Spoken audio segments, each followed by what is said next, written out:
ഇതെല്ലാം കേക്കച്ചന്റെ കെണിയായിരുന്നു എന്നതിന് വേറെ എന്തെങ്കിലും ഒരു തെളിവ് വേണോ?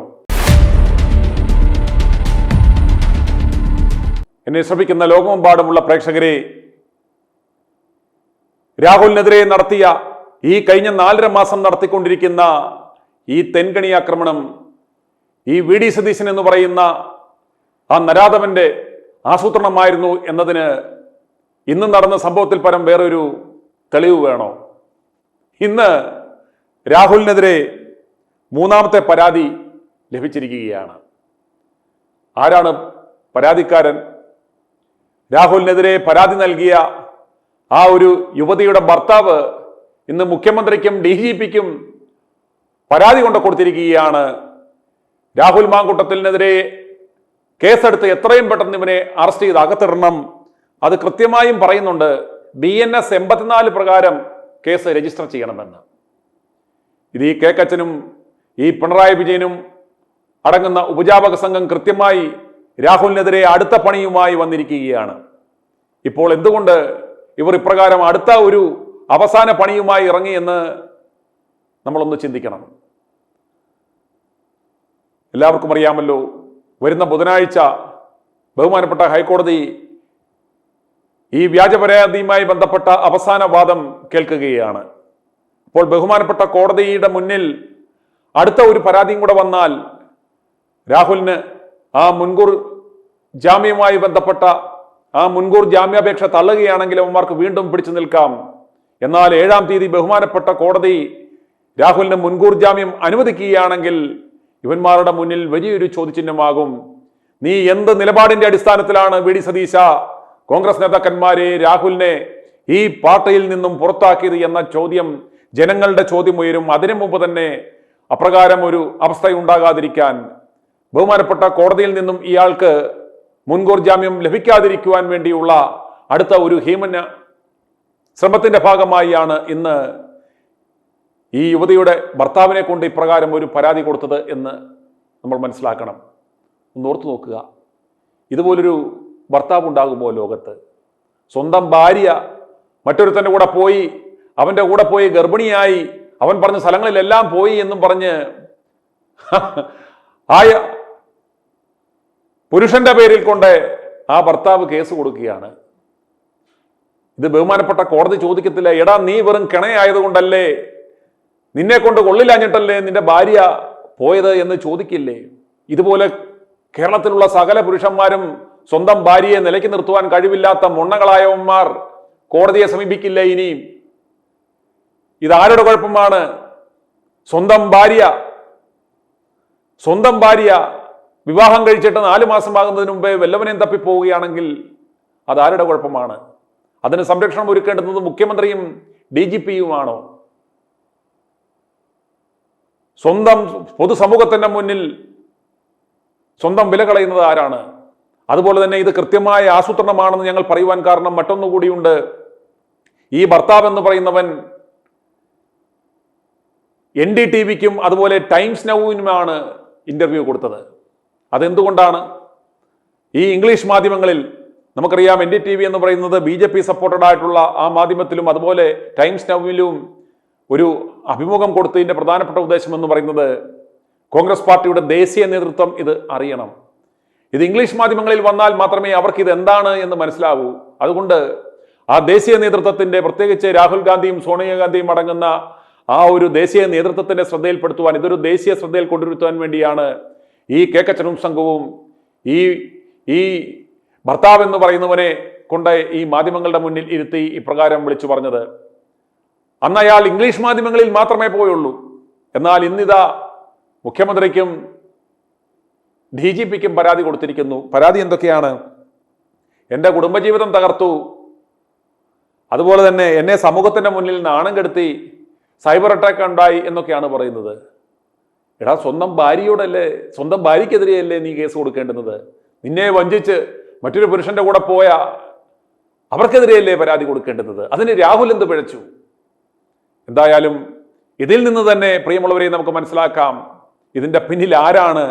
ഇത് ഓരോ അവസരം വരുമ്പോഴും ഇതുപോലുള്ള ഓരോ സാധനത്തിനെ ഇറക്കി രാഹുലിനെ വേട്ടയാടുവാൻ, ഈ വിഷയം സമൂഹത്തിൽ ആളിക്കത്തിച്ച് നിർത്തുവാൻ അയാളെ എപ്പോഴും ഒരു വിവാദ പുരുഷനായി അയാളുടെ ആ ഇമേജിനെ ടാർണിഷ് ചെയ്യുവാൻ വേണ്ടി സത്യം പറഞ്ഞാൽ ഈ രാഹുൽ മാങ്കൂട്ടത്തിലാണ് ഇവിടുത്തെ ഇര. ഇയാളുടെ വ്യക്തി ജീവിതവും രാഷ്ട്രീയ ജീവിതവുമാണ് ഇവന്മാർ നശിപ്പിച്ചുകൊണ്ടിരിക്കുന്നത്. ഇതിന്റെ പിന്നിൽ ഈ നെട്ടൂരിലെ ആ പഴയ മണി ചെയിൻ തട്ടിപ്പുകാരനാണ് എന്ന് ലോകമെമ്പാടുമുള്ള ജനങ്ങൾ മനസ്സിലാക്കണം. അതുപോലെ തന്നെ വേറെ ഒരു വിഷയം കൂടിയുണ്ട്. ഇന്ന് തന്നെ ഇപ്രകാരം ഒരുത്തനെ ഇറക്കുവാൻ കാരണം നമുക്കറിയാം, ഈ കേക്കച്ചനെ മന്നം ജയന്തി ആഘോഷവുമായി ബന്ധപ്പെട്ട് NSS ആസ്ഥാനത്ത് വിളിച്ചില്ല. ഒരു നായരാണെങ്കിലും ബാക്കിയുള്ള സകല പ്രധാനപ്പെട്ട നായന്മാരെയും NSSന്റെ ആസ്ഥാന മന്ദിരത്തിൽ അവിടെ ഈ പരിപാടിക്ക് ക്ഷണിച്ചിരുന്നു. എങ്കിലും ഈ നെട്ടൂർ കേക്കച്ചൻ എന്ന് പറയുന്നവനെ അവർ ഒരു നായരായിട്ട് പോലും, ഈ പറവൂർ നായന്മാർ നായരല്ലെന്നാണ് ഇവർ പറയുന്നത്. ഒരു നായരായിട്ട് പോലും ഇദ്ദേഹത്തെ കണക്കാക്കാത്തത് കൊണ്ടാണത്രേ ഈ പറവൂർ കേക്കച്ചനെ അവർ പടിക്ക് പുറത്ത് നിർത്തിയിരിക്കുന്നത്. എന്നാൽ ഇവന്മാർ ഇത്രയും വ്യക്തിഹത്യ ചെയ്ത, ഇത്രയും ശോഭകേട് ചെയ്ത, ഇത്രയും അപവാദ പ്രചരണം നടത്തിയ രാഹുൽ മാങ്കൂട്ടത്തെ അവിടേക്ക് വിളിക്കുകയും അദ്ദേഹം അവിടെ വേദിയിലിരിക്കുകയും ഒക്കെ ചെയ്തത് കണ്ടപ്പോൾ ഈ നെട്ടൂർ കേക്കച്ചന് സഹിച്ചില്ല. അത് കൃത്യമായ ഒരു സന്ദേശമാണ് NSS നൽകുന്നത്. NSSന്റെ ആസ്ഥാന മന്ദിരത്ത് രാഹുൽ ഇന്നലെ പോയിട്ടുണ്ടെങ്കിൽ അത് കൃത്യമായ ഒരു സന്ദേശമാണ് കോൺഗ്രസ് നേതൃത്വത്തിന് നൽകുന്നത്. അന്നേരം അതിന്റെ സകല ഗരിമയും കളയുവാൻ വേണ്ടിയാണ് ഈ നെട്ടൂർ കേക്കച്ചന്റെ PR പണി ചെയ്യുന്ന ഇയാളുടെ ആ PR മാനേജരും ഏഷ്യനെറ്റിലെ വിനു വി ജോണിനെയും ഒക്കെ വിലക്കെടുത്ത് ഇന്നലെ തന്നെ ഈ രാഹുൽ അവിടെ എത്തുന്നതറിഞ്ഞ് രാഹുലിനെ നാണം കെടുത്തുവാൻ വേണ്ടിയാണ് ഈ സൂര്യനെല്ലി കുര്യന്റെ ഒരു ഇരയാക്കി അയാളുടെ വായിൽ നിന്നും ഇപ്രകാരം ഒരു പ്രതികരണം എടുക്കുകയും അത് ഇന്നലെ തന്നെ വിവാദമാക്കുകയും ആ രാഹുൽ NSS ആസ്ഥാനത്ത് എത്തി, എന്നാൽ കേക്കച്ചനെ അവർ വിളിച്ചില്ല എന്ന ആ സുപ്രധാനമായ വാർത്ത മുക്കുന്നതിനും അതിനെ രാഹുൽ അവിടെ എത്തിയതിന്റെ ആ ഗരിമ നഷ്ടപ്പെടുത്തുന്നതിനും വേണ്ടിയാണ് അവർ ഇപ്രകാരം ഒരു കൊട്ടേഷൻ ഇന്നലെ നടത്തിയത് എന്ന് ജനങ്ങൾ മനസ്സിലാക്കണം. എന്നാൽ അപ്രകാരം ഒരു വിവാദം ഉണ്ടാക്കാൻ ശ്രമിച്ചു എങ്കിലും അത് പൊളിഞ്ഞു. ഈ PJ കുര്യനെ, ഈ നഴ്സ് കുര്യനെ ജനങ്ങളെല്ലാം എടുത്തിട്ട് അമ്മാനമാടുന്നു, പൊങ്കാലയിടുന്നു, അയാൾ ഇപ്പോഴും എയറിലാണ് എന്നത് കണ്ട് PJ കുര്യൻ കടകം പറഞ്ഞു. ഇവന്മാരെ എല്ലാം ഞെട്ടിച്ചുകൊണ്ട് ആ PJ കുര്യൻ ഇതാ പ്രഖ്യാപിച്ചു, ഞാൻ ഉദ്ദേശിച്ചത് അങ്ങനെയല്ല, രാഹുൽ യോഗ്യനാണ്, പാലക്കാട്ട് അദ്ദേഹം മത്സരിക്കുവാൻ യോഗ്യനാണ് എന്ന് ഘടകവിരീതമായി അദ്ദേഹം ഇന്ന് പറഞ്ഞു. അതോടുകൂടി ഇവന്മാരുടെ ആപ്പീസ് പോയി. അങ്ങനെ ആ രാഹുലിനെതിരെ ആ വിഷയത്തിന് ശേഷം KCയും എഗൻസ്റ്റായിട്ട് പ്രതികരിച്ചില്ല, UDF കൺവീനറും പ്രതികരിച്ചില്ല. ആകെ പ്രതികരിച്ചത് ഈ കേക്കച്ചന്റെ അടിമ പഴയ കെങ്ങിണിക്കുട്ടൻ മാത്രമാണ്. അതുകൊണ്ട് വീണ്ടും രാഹുൽ തിരിച്ചു വരുന്നു എന്ന ഒരു പ്രതീതി ഉണ്ടാകുന്നു. NSS ചേർത്ത് നിർത്തുന്നു. PJ കുര്യൻ ഘടകം പറഞ്ഞു, വീണ്ടും രാഹുൽ കളത്തിൽ നിറയുന്നു, അയാൾ തിരിച്ചു ഉണ്ടാകുന്നു എന്നത് കണ്ടാണ് ഇന്ന് പെട്ടെന്ന് ഇവന്മാരുടെ ഈ കളിക്കൂട്ടുകാരനായ ഇവനെ ഇറക്കി ഇന്ന് മുഖ്യമന്ത്രിക്കും DGPക്കും പരാതി കൊടുത്തത് എന്ന് നമ്മൾ മനസ്സിലാക്കണം. അന്നേരം ഇതിന്റെ ഉദ്ദേശം എന്ന് പറയുന്നത് വീണ്ടും രാഹുലിനെ വീണ്ടും ഒരു ഇപ്രകാരം ഒരു നാണം കെടുത്തുക, ഒരു മൂന്നാമത്തെ പരാതിയും ഉണ്ടെന്ന് പറഞ്ഞ് ഇത് കേട്ട പാടെ ഇത് ഉറപ്പാണ് രാഹുലിനെതിരെ അടുത്ത ജാമ്യമില്ലാ വകുപ്പിട്ട് ഇവന്മാർ ഒരു കേസെടുക്കും. ബുധനാഴ്ച രാഹുലിന്റെ കേസ് ബഹുമാനപ്പെട്ട ഹൈക്കോടതി എടുക്കുമ്പോൾ വീണ്ടും അടുത്ത FIRുമായി അവർ ഇറങ്ങും. ആ വിഷയത്തിൽ അദ്ദേഹത്തിന് മുൻകൂർ ജാമ്യം ലഭിക്കുമെന്ന് ഇവന്മാർക്കറിയാം. അപ്രകാരം ഒരു മുൻകൂർ ജാമ്യം ലഭിക്കുന്ന പക്ഷം വീണ്ടും ഇയാൾക്കെതിരെ ഒരു ജാമ്യമില്ലാ വകുപ്പിട്ട് കേസ് രജിസ്റ്റർ ചെയ്താൽ രാഹുൽ വീണ്ടും മാറി നിൽക്കേണ്ടി വരും. അദ്ദേഹം വീണ്ടും ആന്റിസിപ്പേറ്ററി ബെയിലിന് ശ്രമിക്കേണ്ടി വരും. അങ്ങനെ ഒരു മൾട്ടിപർപ്പസ് ഒരു കള്ളക്കേസാണ് ഇവന്മാർ കൊണ്ടുവരുന്നതെന്ന് മനസ്സിലാക്കണം. പ്രിയമുള്ളവരെ, നിങ്ങൾ നോക്കുക, ഈ ചെറുപ്പക്കാരനെ യാതൊരു കാരണവശാലും ജീവിക്കാൻ വിടത്തില്ല, ഇയാളെ തലമുങ്ങി നിർത്തുവാൻ അനുവദിക്കത്തില്ല എന്ന ഒരു പിടിവാശിയിലാണ് ഈ പഴയ മണി ചെയിൻ തട്ടിപ്പുകാരൻ നെട്ടൂർ കേക്കച്ചൻ. ഓർക്കുക, കേരള ചരിത്രത്തിൽ ഈ മുഖ്യമന്ത്രി കസേര പിടിക്കുവാൻ ഏറ്റവും കൂടുതൽ കോടികൾ മുടക്കിയ വ്യക്തി ആരാണെന്ന് ചോദിച്ചാൽ സംശയലേശം എന്നെ പറയും ഈ നെട്ടൂർ കേക്കച്ചനാണെന്ന്. കോടികളാണ് ഇവിടെയുള്ള സകല മാധ്യമങ്ങളെയും വിലക്കെടുത്ത് ഇയാൾ PR പണി ചെയ്തുകൊണ്ടിരിക്കുന്നത്. ഈ പുതുവത്സരത്തിന്റെ അന്ന് തന്നെ ഏഷ്യനെറ്റ് വിനു വി ജോണിനെ വിലക്കെടുത്ത് ഇയാൾ ചാണക്യനാണെന്ന് പറയുന്നു. അതുപോലെ എറണാകുളത്തെ കേസില്ലാ വക്കീൽ ചങ്കരം വക്കീൽ 24 മണിക്കൂറും ഇപ്പോൾ കേക്കച്ചൻ അപാര സംഭവമാണ്, ചാണക്യനാണെന്നും പറഞ്ഞുകൊണ്ടിരിക്കുകയാണ്. ഈ ചാണക്യൻ ഇരുന്നിട്ടാണ് 10 കൊല്ലവുമാര് ചൊറിയും കുത്തി കരയ്ക്കിരുന്നതെന്ന് ഓർക്കണം. നാണം കെട്ട പരാജയം ഏറ്റുവാങ്ങിയതെന്ന് ഓർക്കണം. കേരളത്തിലെ ജനങ്ങൾ ഒരു കാര്യം മനസ്സിലാക്കേണ്ടുന്നത്, ഈ പിണറായി ഭരണത്തിൽ കേരളത്തിലെ ജനങ്ങൾ പൊറുതിമുട്ടിയിരിക്കുകയാണ്. ഏത് കുറ്റിച്ചൂലിനെ നിർത്തിയാലും അവരെ ജയിപ്പിക്കുവാൻ പറ്റുന്ന ഒരു മാനസികാവസ്ഥയിലാണ്. കേരളത്തിലെ മുസ്ലിങ്ങളുടെ അവസ്ഥ എടുക്കുക. കേരളത്തിലെ 99% മുസ്ലിങ്ങളും ഇന്ന് ആ UDF പക്ഷത്താണ്. യാതൊരു കാരണവശാലും അവർക്ക് BJP സഹായിക്കാൻ പറ്റുമോ? അവർ BJP സഹായിക്കില്ല. നിലവിലെ സാഹചര്യത്തിൽ അവർ യാതൊരു കാരണവശാലും ഇടതുപക്ഷത്തെ സഹായിക്കുമോ? ഇല്ല. അപ്പോൾ ജനസംഖ്യയിൽ ഇപ്പോൾ ഓൾമോസ്റ്റ് 2ാം സ്ഥാനത്ത് നിൽക്കുന്ന ആ മുസ്ലിം സമുദായത്തിന്റെ 99% പേരും ഒരു UDFന് അനുകൂലമായി നിൽക്കുന്ന സാഹചര്യം. ഇത് ഈ മണി ചെയിൻ തട്ടിപ്പുകാരൻ നെട്ടൂർ കേക്കച്ചന്റെ മിടുക്കുകൊണ്ടാണോ? ആലോചിക്കുക. അല്ല. അതുപോലെ കേരളത്തിലെ ക്രൈസ്തവരുടെ കാര്യം എടുക്കുക. ആ ക്രൈസ്തവരിൽ ബഹുഭൂരിപക്ഷവും ഒരു BJPക്ക് വോട്ട് ചെയ്യുവാൻ പറ്റുന്ന ഒരു മാനസികാവസ്ഥയിലേക്ക് ആയിട്ടുണ്ടോ? ആയിട്ടില്ല. ആ BJPയോടുള്ള ഒരു ഐത്തം കുറഞ്ഞു വരുന്നുണ്ട്, ഒരു അടുപ്പം കൂടുന്നുണ്ട് എങ്കിൽ പോലും ഇപ്പോഴും ഈ വരുന്ന നിയമസഭാ തെരഞ്ഞെടുപ്പിൽ, ഒരു 3 മാസത്തിനുള്ളിൽ നടക്കാൻ പോകുന്ന നിയമസഭാ തെരഞ്ഞെടുപ്പിൽ ഒരു എൻ ബ്ലോക്കായി ക്രിസ്ത്യൻ സമൂഹം BJPക്ക് വോട്ട് ചെയ്യുമോ? ഇല്ല. അപ്പോഴും ഇത് അനുകൂല ഘടകമാർക്കാണ്? UDFനാണ്. ക്രിസ്ത്യൻ സമുദായത്തിലെ ബഹുഭൂരിപക്ഷം വരുന്ന ഏത് സഭകളിൽപ്പെട്ടവരാണെങ്കിൽ പോലും, പെന്തക്കോസ്തുകാരനായിക്കോട്ടെ, പ്രൊട്ടസ്റ്റന്റുകാരനായിക്കോട്ടെ, പൗരോഹിത്യ സഭകളിലുള്ളവരായിക്കോട്ടെ, ഒരു അനുകൂലക തരംഗം ഉള്ളത് UDFനാണ്. ഇത് ഈ നെട്ടൂർ കേക്കച്ചന്റെ മികവ് കണ്ടോ, അവന്റെ വാക്സാമർത്ഥ്യം കൊണ്ടോ, അവന്റെ ചാണക്യതന്ത്രം കണ്ടാണോ? അല്ല. എങ്ങനെയും ഈ പിണറായി ഭരണത്തിൽ നിന്നും രക്ഷ നേടണം.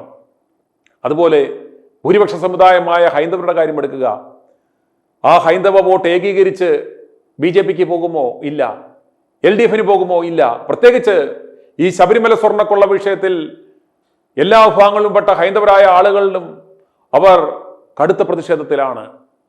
കൃത്യമായി ഈ കൊള്ള ആസൂത്രണം ചെയ്ത പിണറായി സർക്കാരിനോടുള്ള അവരുടെ ആ വിരോധം അവർ വരുന്ന നിയമസഭാ തെരഞ്ഞെടുപ്പിൽ തീർക്കുമെന്ന കാര്യത്തിൽ യാതൊരു സംശയവും വേണ്ട. അതും ആർക്കനുകൂലമാണ്? UDFന് അനുകൂലമാണ്. അത് ഈ നെട്ടൂരിലെ പഴയ മണി ചെയിൻ തട്ടിപ്പുകാരന്റെ സ്ട്രാറ്റജി കൊണ്ടോ, അവന്റെ മികവ് കൊണ്ടോ, ആ മുഖത്തെ ആ ഫേഷ്യൽ എക്സ്പ്രഷൻ നാടകം കൊണ്ടോ, ഇയാളുടെ PR എക്സസൈസിന്റെ ഗുണം കൊണ്ടോ ആണോ? അല്ല. ഇവന്മാർ ബഹളമുണ്ടാക്കാതെ, ഇവന്മാർ ശബ്ദിക്കാതെ, ഇവന്മാർ എവിടെങ്കിലും പോയി കിടന്നിട്ട് ആ തെരഞ്ഞെടുപ്പ് സമയത്ത് ഏത് കുറ്റിച്ചൊല്ലിനെ കൊണ്ട് നിർത്തിയാലും കുറഞ്ഞത് ഒരു 115, 120 സീറ്റ് നേടുവാനുള്ള ഒരു അവസ്ഥ ഇന്ന് കേരളത്തിലുണ്ട്. ഇത് ഈ UDFിലെ നേതാക്കന്മാരുടെ കഴിവ് കൊണ്ടോ, ഇവന്മാരുടെ സ്ട്രാറ്റജി കൊണ്ടോ, ഇവന്മാരുടെ ആ സിസ്റ്റമാറ്റിക് ആയിട്ടുള്ള വർക്ക് കൊണ്ടോ, ഇവന്മാരോടുള്ള ആ പ്രതീക്ഷ കൊണ്ടോ അല്ല. എങ്ങനെയും ഈ പിണറായിയെ തൂത്തെറിയുക എന്ന ആ ഒരു ലക്ഷ്യം കൊണ്ട് മാത്രമാണ്. എന്നാൽ ഈ പറയുന്ന ഈ ബിനു ജോണും, ഈ പണിയില്ലാത്ത ചങ്കരം വക്കീലും, ഇയാളുടെ വായ്ത്താളം അടിക്കാൻ പോകുന്ന മാധ്യമ അന്തിച്ചർച്ചയ്ക്ക് പോകുന്നവന്മാരും ഇയാളുടെ മേടിച്ച് തിന്നിട്ട് പറയുന്നത് ഇതെല്ലാം ഈ നെട്ടൂർ കേക്കച്ചന്റെ അവന്റെ കഴിവാണ്, അവന്റെ മികവാണ് എന്നാണ്. എന്നാൽ കേരളത്തിലെ ജനങ്ങൾക്ക് യാഥാർത്ഥ്യം അറിയാം. പ്രിയമുള്ളവരെ, ഇന്ന് രാഹുലിന് നീതി തേടിയുള്ള ആ മിഷൻ 250യുടെ 80ാം ദിനമാണ്. ആ 80ാം ദിനത്തിൽ ഇതാ വീണ്ടും 3ാമത്തെ പരാതിയുമായി ഒരുത്തനെ ഇവന്മാർ ഇറക്കിയിരിക്കുകയാണ്. ഈ നാണം കെട്ടവന്മാരുടെ യഥാർത്ഥ ഗുണം നിങ്ങൾ മനസ്സിലാക്കുക. ഈ രാഹുലിനെ ഇല്ലായ്മ ചെയ്യുവാൻ ശ്രമിക്കുന്ന ഈ നെട്ടൂരിലെ ആ മണി ചെയിൻ തെറ്റിപ്പുകാരനെ നിങ്ങൾ യാതൊരു കാരണവശാലും ഇത്തവണ ജയിക്കുവാൻ അനുവദിക്കരുത്. ഇയാൾ ഒരു ത്യാഗത്തിന് റെഡിയായിട്ടാണ് ഇരിക്കുന്നതെന്ന് പറയണം. നെട്ടൂർ കേക്കച്ച, നീ ത്യാഗിയാണെങ്കിൽ, ഈ ചെറുപ്പക്കാരന്മാരെ വളർത്തുവാൻ ആഗ്രഹിക്കുന്നു എങ്കിൽ, അതുപോലെ തന്നെ യുവതലമുറ വരുന്നത് പെരുന്തച്ചൻ കോംപ്ലക്സ് ഒന്നും ഇല്ലാതെ കാണണം, നിറകണ്ണുകളോടെ കാണണം എന്ന് പറയുന്ന കേക്കച്ച, നീ ആണാണെങ്കിൽ, നീ ഒരു നേതാവാണെങ്കിൽ പറവൂരിൽ ഇത്തവണ മത്സരിക്കരുത്. ഏതെങ്കിലും ഒരു നല്ല യുവനേതാവിന് അതിന് വഴിമാറിക്കൊടുക്കുക. അപ്രകാരം ചെയ്താൽ ജനങ്ങൾ കേക്കച്ച എന്നുള്ള വിളി മാറ്റും. പഴയ മണി ചെയിൻ തട്ടിപ്പുകാരെന്നുള്ള ആ നിലയിൽ നിന്നും താൻ മാറിയെന്ന് ജനങ്ങൾ കരുതും. അപ്രകാരമുണ്ടായാൽ വീണ്ടും രാഷ്ട്രീയകാര്യത്തിൽ തങ്ങൾക്ക് എന്തെങ്കിലും ഒരു സ്ഥാനമുണ്ടാകും. അല്ലെങ്കിൽ മത്സരത്തിന് ഈ ചെറുപ്പക്കാരെ ഒതുക്കി മത്സരിക്കാമെന്ന് കരുതിയാൽ ജനങ്ങൾ 8 നിലയിൽ പൊട്ടിക്കുമെന്ന കാര്യത്തിൽ യാതൊരു സംശയവും വേണ്ട. ITV ന്യൂസ് റിയാക്ട് ഫോർ റൈറ്റിലേക്ക് ലഭിച്ച ആ പ്രതികരണങ്ങളിലേക്ക് ITV news react for right ജനങ്ങളുടെ പ്രതികരണങ്ങൾ. പീരുമേട്ട് ജോൺസൺ എന്ന് പറയും. ഈ കുര്യൻ മത്സരിക്കുമ്പോൾ എനിക്ക് ഏകദേശം ഒരു കുറച്ച് പ്രായമുള്ളൂ. ഇയാള് അന്ന് പീഡനം നടന്നപ്പോൾ ഞങ്ങള് ഇടുക്കി ജില്ലയില് ഏറ്റവും കൂടുതൽ വോട്ട് മേടിച്ച് ടീച്ചറാണ് ഈ പി ജെ കുര്യൻ. അന്ന് എൻ്റെ ചേട്ടന്മാരൊക്കെ കോൺഗ്രസിന്റെ മുതിർന്ന പ്രവർത്തകരാണ്. അന്ന് ഞങ്ങളൊക്കെ മരിക്കുമ്പം പോലും കോൺഗ്രസിന്റെ കൂടി ചേർത്ത് മരിക്കണമെന്നൊരു ആളായിരുന്നു. പക്ഷെ ഇയാള് ജയിച്ച് വന്ന് അന്ന് ഇയാൾക്കെതിരായിട്ട് ആ ആരോപണം വന്നപ്പം ഞങ്ങളൊക്കെ തകർന്നു പോയ പാർട്ടികളാണ്. അന്ന് ഇയാൾക്ക് ആ ആരോപണം ഞങ്ങൾ അന്ന് വിശ്വസിച്ചില്ല. പിന്നീട് കോടതികൾ അതൊക്കെ വന്നു കഴിഞ്ഞപ്പം ഇയാൾക്ക് ഒരു പങ്കുമില്ല എന്ന് കോടതി വെച്ചു. പക്ഷെ ആ ആൾ ഇന്നും കോൺഗ്രസിലുണ്ട്. അന്ന് ഇദ്ദേഹത്തിന്റെ രാജ്യസഭ ഉപാധ്യ സ്ഥാനം രാജിവെക്കണമെന്ന് പറഞ്ഞു. എല്ലാരും കൂടെ ഇയാളെ പ്രൊട്ടക്ട് ചെയ്തു. ഇദ്ദേഹത്തെ വീണ്ടും കേന്ദ്രമന്ത്രിയായി തന്നെ തുടർന്നു. അതിനുശേഷം ഇദ്ദേഹം മത്സരിച്ചു. ആർക്കും ഒരു കുഴപ്പമില്ലായിരുന്നു. അതെ, അന്ന് ഏറ്റവും കൂടുതൽ വോട്ട് മേടിച്ച് ജയിച്ച ഒരാളാണ് ഈ പി ജെ കുര്യൻ. ആ ആൾക്ക് രാഹുൽ മാങ്കടത്തിനെ കുറിച്ച് എന്റെ ചേട്ടന്മാരുടെ വോട്ട് മേടിച്ച് ജയിച്ച ഒരാളാണ്. ഇയാൾക്ക് ഇത് പറയാനുള്ള അധികാരം ഇല്ലെന്ന്, അതുമായിട്ട് സീറ്റ് കൊടുക്കരുതെന്ന് പറയാണ്ട് ഇയാൾ ഈ ആരോപണം അനുഭവിച്ച ഒരാളാണ്. അദ്ദേഹം അതിന് പറയുന്ന ഏക സാധനം അന്ന് ഞാൻ അതിനെ നിഷേധിച്ചു, രാഹുൽ നിഷേധിക്കുന്നില്ല എന്നാണ് പുള്ളി അതിന് പറഞ്ഞ ന്യായം. ഞാൻ ആ പെൺകുട്ടിയെ കണ്ടിട്ടുണ്ട്. എന്റെ വീടിനടുത്ത് അന്ന് പോലീസുകാർ 7-8:30 തോന്നുന്നു ഈ ഒരു ഹോട്ടലിൽ വന്ന് ഭക്ഷണം കഴിക്കുന്നത് ഈ കുട്ടിയായിട്ട്. അന്ന് ഞാൻ കണ്ടിട്ടുണ്ട് ഈ പെൺകുട്ടീനെ, വീട് സൂര്യനെല്ലിക്ക് വശലെ പെൺകുട്ടിയെ. അന്ന് ഞങ്ങളത് വിശ്വസിച്ചിരുന്ന ഇയാളിന്ന് ഈ പാർട്ടി കാണുമോ? ഇന്ന് ഈ സാധാരണപ്പെട്ട ഒരു പാവപ്പെട്ട ഒരു ചെറുപ്പക്കാരനെ ഈ കുടുക്കി ഇത്രയും പറക്കുമ്പോൾ നിങ്ങളെ പോലെയുള്ള ആൾക്ക് ഞങ്ങൾ സപ്പോർട്ടാണ്. അത് തന്നെയാ, ഞങ്ങൾ എപ്പോഴും ആണല്ലോ അത് സപ്പോർട്ട് ചെയ്യും. അല്ല, ഞങ്ങൾ നല്ല എന്റെ കുടുംബം മുഴുവൻ ഉണ്ട് കേട്ടോ. ഞാൻ ഈ ന്യൂസ് ചാനൽ എപ്പോഴും കാണുന്ന ലൈക്ക് അടിക്കുന്നുണ്ട്. സാധാരണപ്പെട്ട ഒരു ചെറുപ്പക്കാരനായിരുന്നു, വളർന്ന് ഇപ്പം ഭേദപ്പെട്ട നിലയിൽ തന്നെയാണ്. പക്ഷെ എന്നാലും കോൺഗ്രസിന് എനിക്കിഷ്ടമാണ്. പക്ഷെ ഞാൻ ഒരു കാര്യം ഞാൻ പറയാം, പിണറായി വിജയൻ എന്ന് പറഞ്ഞ നേതാവ് ഒരു നല്ല നേതാവാണ്. അതിന്റെ കാരണം എന്താന്ന് പറഞ്ഞാൽ അദ്ദേഹത്തിന് കൂടുതൽ നിൽക്കുന്നവരെ ആരെയും അദ്ദേഹം രക്ഷപ്പെടുത്തും. അതാണ് അദ്ദേഹത്തിന്റെ നന്മ. എത്ര ഇതുണ്ടെന്ന് പറഞ്ഞാലും ഞാനിപ്പം ഈ ഒരു കുറച്ചു നാളായിട്ട് ആ പാർട്ടിയിൽ ചേരണം എന്നുള്ള ആഗ്രഹക്കാരനാണ്. കാരണം എന്താണെന്ന് പറഞ്ഞാൽ അദ്ദേഹത്തിനോട് നമുക്ക് കുഴപ്പമില്ല. കാരണം അദ്ദേഹം ഒരു നല്ല നേതാവെന്നേ ഞാൻ പറയുള്ളൂ. അദ്ദേഹം ഒരു സത്യസന്ധനായ നേതാവാണെന്ന് എനിക്ക് പറയാൻ പറ്റും. കാരണം എന്താ പറഞ്ഞാൽ അദ്ദേഹത്തിന് കൂടെ നിൽക്കുന്നവരെല്ലാം അദ്ദേഹം രക്ഷപ്പെടുത്തും. ഈ രമേശ് ചെന്നിത്തലയൊക്കെ ഞാൻ ഓർക്കുന്നുണ്ട്. കരുണാകരന്റെ കാലത്ത് ഞാനൊക്കെ അന്ന് കൊടി പിടിച്ച് നടന്നവനാ. എന്റെ ചേട്ടന്മാരുടെ കീഴിൽ ഞാൻ കൊടി പിടിച്ച് നടന്നവനാ. എനിക്ക് വോട്ട് നടന്നപ്പോൾ ഈ രമേശ് ചെന്നിത്തല എന്നതെന്ന് പറഞ്ഞാൽ ഞാൻ വോട്ട് ചെയ്യാതെ കഴിഞ്ഞ പ്രാവശ്യം വോട്ട് ചെയ്തിട്ടില്ല. ഞാൻ പക്ക കോൺഗ്രസ്സുകാരൻ. ഞാൻ മരിക്കും വരെ കോൺഗ്രസിന്റെ കൊടി പതിക്കുന്ന ആളാ. അന്ന് ഞാൻ ഈ രമേശ് ചെന്നിത്തല അന്ന് പ്രതിപക്ഷ നേതാവ് ആണെന്ന് പറഞ്ഞുകൊണ്ട് വോട്ട് ചെയ്തില്ല.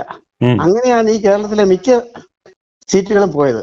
പിണറായി വിജയനെ ഒരിക്കലും നമുക്ക് കുറ്റം പറയാൻ പറ്റുകയില്ല. കാരണം എന്താന്ന് പറഞ്ഞാൽ അദ്ദേഹം ഒരു കൂട്ടത്തിൽ നിൽക്കുന്ന ആളെ രക്ഷപ്പെടുത്തുന്ന ഒരാളാണ്. അങ്ങനെയുള്ളൊരു രാജാവ് നഗ്നാണെന്ന് പറഞ്ഞിട്ടും നമുക്ക് വിശ്വസിക്കാൻ പറ്റാത്ത അയാള് ഈ പിണറായി വിജയനെ നമുക്ക് സ്വീകരിക്കാൻ പറ്റുന്ന ഒരു കാര്യം എന്താന്ന് പറഞ്ഞാൽ ആ പാർട്ടിയെ നയിക്കാൻ ശക്തനായ ഒരു നേതാവ് പിണറായി വിജയനേ ഉള്ളൂ. ഇപ്പം ഞാനൊരു കോൺഗ്രസ്സുകാരനായിട്ട് ഞാൻ പറയുക, കാരണം അദ്ദേഹത്തിന്റെ കൂട്ടത്തിൽ നിൽക്കുന്നവരെ രക്ഷപ്പെടുത്താവുന്ന കഴിവുള്ള അയാൾ മാത്രമേ ഉള്ളൂ. അതുകൊണ്ടാണ് ആ പാർട്ടിയുടെ അണികൾ ഇന്നും കൂടിക്കൊണ്ടിരിക്കുന്നത്. പി ഡി സജീവനും അതുപോലെ തന്നെ രമേശ് ചെന്നിത്തല ഇതുപോലെയുള്ള നാറികളുണ്ടെങ്കിൽ ഈ പാർട്ടിയിൽ ഇനി ആൾ ഒരിക്കലും വരാൻ പോകുന്നില്ല. അടുത്ത തെരഞ്ഞെടുപ്പിൽ BJPക്ക് ഞാൻ വോട്ട് ചെയ്യുള്ളൂ. ഇപ്പൊ ഈ ചില ചാനലുകൾ ഇവനെ ചാണക്യൻ എന്നൊക്കെ പറഞ്ഞ് വിശേഷിപ്പിക്കുന്നത് കണ്ടോ? ചാണക്യൻ അതൊക്കെ വെറുതെയാന്നേ. ജോണൊക്കെ ഇവനെ അല്ല, അതൊക്കെ വെറുതെയാ. ഇതൊക്കെ ജനങ്ങള് സ്വീകരിക്കുന്നത് ഇപ്പോഴും പിണറായി വിജയനെ കൈവിടാതെ നിൽക്കുന്ന കാര്യം എന്നാന്ന് പറഞ്ഞു ഈ സതീശനോടും ചെന്നിത്തലയോടും ഉള്ള എതിർപ്പുകൊണ്ട് മാത്രമാണ്. അല്ലാതെ ഈ കോൺഗ്രസ് പാർട്ടിയിലെ നേതാക്കന്മാരോടുള്ള എതിർപ്പുകൊണ്ടല്ല വോട്ട് ചെയ്യുന്നത്. തമ്മിൽ നിന്ന് വോട്ട് ചെയ്യുന്ന പറഞ്ഞ അതുപോലെ ആ നല്ലൊരു മനുഷ്യനാണ് രാഹുൽ ഗാന്ധി. അദ്ദേഹത്തിനാണ് എല്ലാവരും ഉദ്ദേശിച്ച് വോട്ട് ചെയ്യുന്നത്. അല്ലാതെ യുവമാരെ പോലെ ഈ നാറികളെ ഉദ്ദേശിച്ചല്ലേ കോൺഗ്രസ്സുകാർ വോട്ട് ചെയ്യുന്നത്. നെഹ്റു കുടുംബത്തിനെ ഓർത്ത് മാത്രമാണ് യുവമാരൊക്കെ നിലനിൽക്കുന്നത്. ഇതൊക്കെ ഒരു 1-2 കൊല്ലം കഴിയുമ്പോൾ ഉണ്ടല്ലോ, ഇങ്ങനെയാണെങ്കിൽ കേരളത്തിൽ കോൺഗ്രസ് നിലനിൽക്കാൻ പോകുന്നില്ല. എന്റെ പേര് ജോയി എന്ന് പറയും. രാഹുൽ മാങ്കുട്ടത്തിനെ മത്സരിപ്പിച്ചത് VD സതീശൻ വെറും ചെണ്ടു പോലുമല്ല. പൂവിന്റെ ഒരു ഉണങ്ങിയ പൂ പോലെയാണ്. ഉണങ്ങി കരിഞ്ഞ പൂ പോലെ ആയി പോവും. ഇത്തവണ ജയിക്കുവോ കേക്കച്ചൻ? സതീശൻ ജയിക്കണമെങ്കിൽ പൊളിക്കേണ്ടി വരും. സതീശൻ ജയിക്കണമെങ്കിൽ പൊളിക്കേണ്ടി വരും. സതീശന്റെ പണി അതല്ലേ. ഇന്ന് ഈ പി ജെ കുര്യൻ പറഞ്ഞതിനോട് എന്താണ് അഭിപ്രായം? അതിനോടൊന്നും യാതൊരു അഭിപ്രായവും എനിക്ക് മാങ്കൂട്ടത്തിന്റെ കൂടെയാണ് യുവാക്കളെല്ലാരും മാങ്കുട്ടത്തിന്റെ ഒപ്പ, ഒരു സംശയമില്ല. സ്വതന്ത്രനായി നിന്നാൽ രാഹുൽ ജയിക്കുമോ പാലക്കാട്? ജയിക്കും 100%. എവിടെ നിന്നാലും ജയിക്കോ, അത് ആ കണ്ടീഷനാ. i2i News, an eye for truth. i2i News subscribe ചെയ്തിട്ടില്ലാത്തവർ ഇപ്പോൾ തന്നെ സബ്സ്ക്രൈബ് ചെയ്യുക. നോട്ടിഫിക്കേഷൻ ലഭിക്കുവാൻ ബെൽ ബട്ടണും അമർത്തുക.